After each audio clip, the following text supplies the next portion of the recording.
it's what Matt calls after fun. You're not having fun at the moment, but once you get where you're going and you're drinking a beer and you're safe and everybody's okay, then you're laughing. Then it's fun. It's like, we did this. Yeah, we survived this. We did this. 2 a.m. I'll build it in like 2 weeks. Yeah. And I'll be like, hey, Nico, you want to ride like 6,000 miles with the bike I just built? And he's just like, all right, let's go.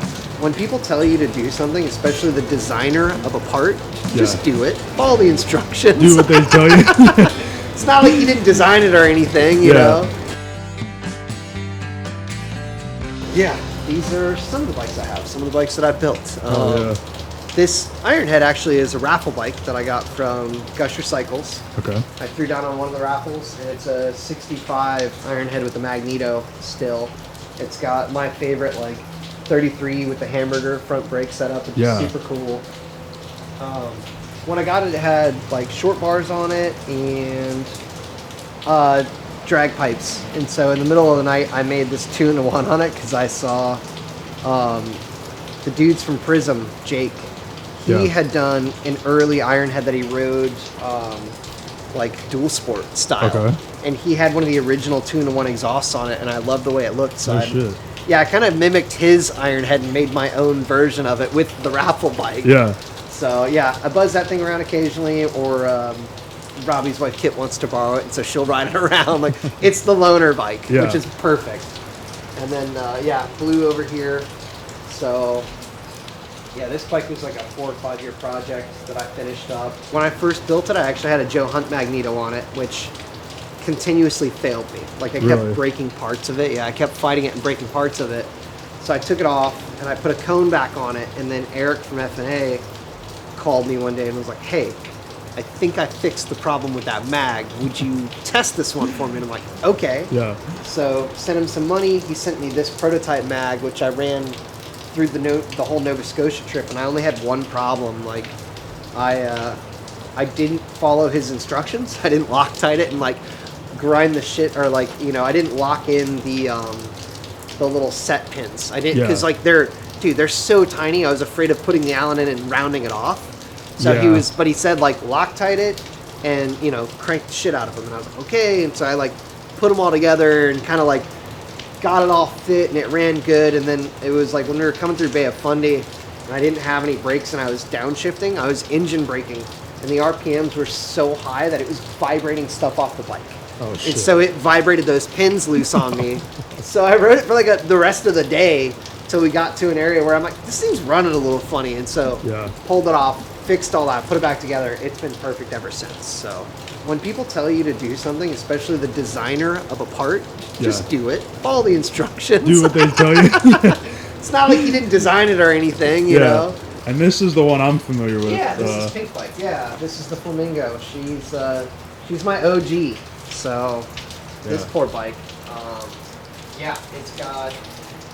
It started life as a 98 Dyna Wide Glide, and I had this frame. I got this frame from a dude, Brent, who used to run Chopper Parts for You page on Instagram, like way back. But he had these frames, and he posted them on his site, and he had like 3 or 4 of them, and they were like $400 or $500. And they were Paco frames. So me and a bunch of the homies grabbed them. And I think I'm the only person that actually built anything out of it, because everybody else like ended up trading those frames like player cards or poker chips. And just like, and I think I ended up with one of them, one of the 3. It's actually in the garage, which I'm building my friend Jake's bike with it. Nice. So so I've actually at this point I've built 2 bikes with these frames, and they're good frames. I liked them, you know, like they're up and out with a little bit of rake on them. So. This bike started life, actually, it's pretty funny. Poor Nico, I do this to him every time. It's like, I'll start building a bike and I'll finish a bike at like 2 a.m. I'll build it in like 2 weeks. And I'll be like, hey, Nico, you want to ride like 6,000 miles with the bike I just built? And he's just like, all right, let's go. Like, he's the one friend that I have that is always down for it. Like, he just knows. He's like, why am I doing this?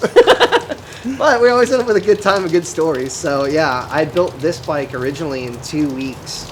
I was working at a dude's shop, and he helped me build it. And we took it. It was like 4,000 miles or something in like a month. And everything that could rattle off of it did. Everything rattled off this thing, like at one point. And like the bike was also like way darker pink. Really? So, and this bike until now, like I think this bike's been together for like 8 years. The first 7 years of its life, it was garage kept. So the faded paint is just from it being on the road, which is kind of wild. That's like, it's kind of ridiculous. That's cool though. Yeah. So this is my next build.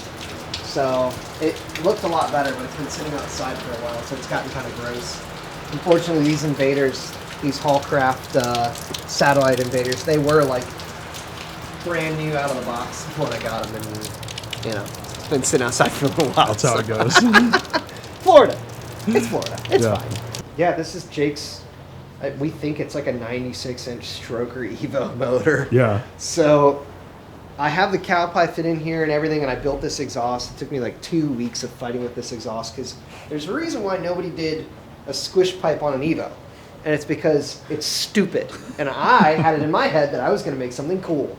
And I mean, it's rad, but Jesus, I was stressing myself out building it. But it's sick. I love it. I love the way it came out. I know Jake loves it. So Jake has ridden with me for a long time, and he wanted a bulletproof motorcycle. And I'm like, well, chopper's a chopper. But I can definitely set you up with something that is going to be very strong, low problem, like, an Evo.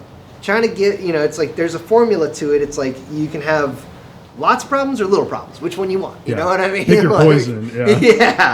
Yeah, man. But yeah, this is my disgusting ass shop that I work out of. That I build bikes in. It works. Trade off of like we go for that the deeper level of it, because we want that challenge, and so that's why we ride these slightly older bikes that we work on, and like. Again, like you can find people that will work on your older bike for you and you can pay them to do that. But again, there's the level of the pride of it involved where it's like, I built this, I kept this on the road. Yeah. So like, it's something that you handed. And we called it, me and Matt were discussing it. It's like, it's the tiers, there's like higher tiers of riders, and like, I love the dual sport stuff because, I'm riding a more modern bike, but I mean, that's more of a physical aspect of it of like, oh crap, I gotta climb up these 2-foot ledges with this dirt bike with all my crap on it. Like, so like, once again, there's still a risk involved with it. There's still the challenge somewhere, and like, I think that's what we love. And like, it's the adventure of it. Cause you just don't, like me and Nico have had. If you look at this one right here you go. Right here. See Myles right there? Oh yeah. That's a good story. Oh nuts. Yeah. That's a real good story. We had just gotten off one of Utah's deadliest roads. And it's like no guardrails, dirt, and this is probably like 40 degrees. It's raining. It just finished raining here, but this is all the low-lying cloud fog was like sitting right here, and it's just as we started getting moving from this spot, there was a huge fucking oil truck that just came barreling down this road. So, we were all like on the side of the road pissing, weren't we? And that truck blew past. So if we would have sat there probably another 5 minutes, we might just be all dead.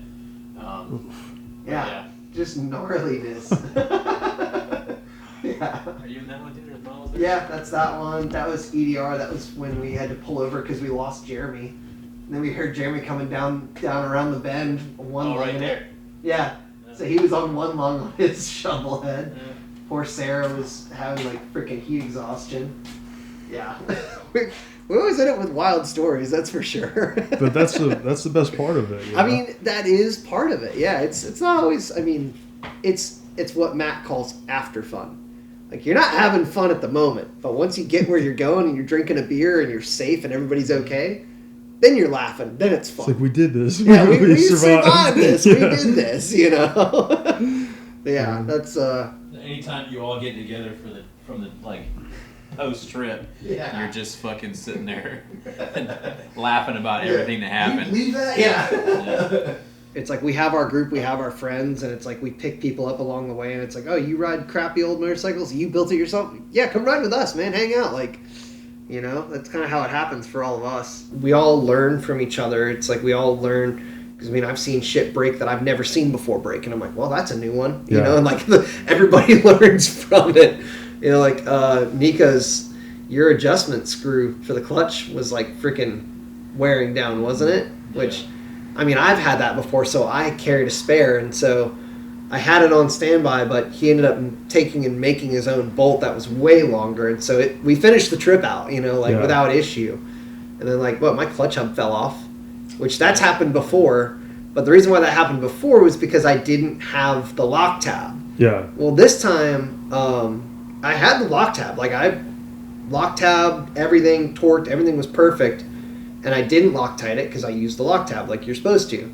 Well, when we were near Meat Cove, and I kicked my bike over and it fell over, and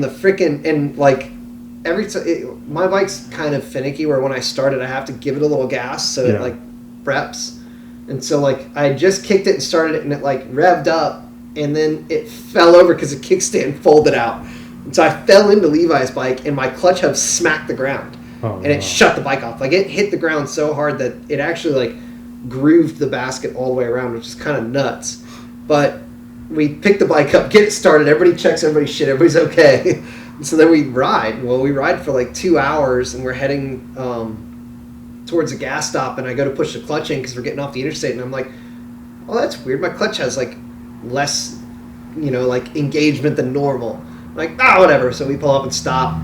And of course there's a stop sign situation where they're working on the road. So we go through that, and every shift I get less and less clutch on the pedal, and I'm like, oh, that's not good. And so we pull up to this gas station, and of course there's a tire shop right there. Yeah. And so we all gas the bikes. I'm like, hey, I'm going to check my clutch hub, and I bend down and I push the lever and I watch the whole basket slide off the end of the shaft, and I'm like, well, that's not good. So at that point, the dudes are all staring at the bikes. The guys in the tire shop had all come out, and they're all looking at the choppers and stuff. And I just started asking them, hey, do you guys have an 1 1/8" socket? And they're like, oh yeah, no problem. And Nico, I could hear Nico chuckling because he's like, God damn it! Every time Myles breaks, everything we need is right here. We all just start laughing because we make the joke of the road provides. Because every even this trip, the busiest tire shop. Most popular tire shop, mechanic shop in New Brunswick. Yeah. At a very rural area. We got off the highway and we thought the gas station was going to be right there, but it was 2 miles, and we got to where a guy was doing the slow stop construction thing, and I was like, man, how far is the gas station? He's like, probably another 5 minutes. And so we just end up going down this. We could have turned around because we're like, oh, maybe it's too far to get back on the highway. We're like, no, we'll go 5 more minutes down this road. And we pull up to the gas station, and it's just a full service semi truck on one side and normal cars on the other side. And as soon as he got off his bike and saw that his basket was coming off, all these guys were kind of looking at us because they were surprised choppers were in the middle of nowhere. Yeah. And I'm like, his clutch basket's coming off, and they're like, oh, just pull it in. We've got everything in here. And I was like, just go figure. It literally was falling off right then. For it to fall off in that very moment, and for him to be at a full service shop it's crazy. But shit happens like that all the time on the road. Yeah. And you're always like, what is this divine intervention? Crazy. Well, the last time it happened, I was with you again. I was on the black shovelhead, and it happened in front of a tire shop again. Yeah. Remember? Yeah. The bike was shaking, and I'm like, what the fuck? And I look down, and the whole basket is swinging on the end of the freaking shaft like a mace. I'm like, holy shit! I'm like, pull over and pull into a freaking tire shop right there, dude. Miles rarely has any major stuff happen with his bike, I feel like. Yeah, aside from grenading the KLR in Colorado, but I just mean you weren't with the road dogs though, so it's when you're usually with me, there's not a whole lot going on. Yeah. Sometimes I feel like he has to make up a problem just so he can feel. He's like, I don't know, man, my brake's a little spongy. I need to bleed it. Hey man, I stay on top of my stuff though. Oh, that's so he breaks funny. down away from me. Yeah. When you're not with me. Yeah, when I'm not with you. You go to Ohio and you blow up your lifters. Oh yeah. Yeah, I grenaded the Magneto. That was the old Joe Hunt mag. Yeah. Finally destroyed it. Yeah.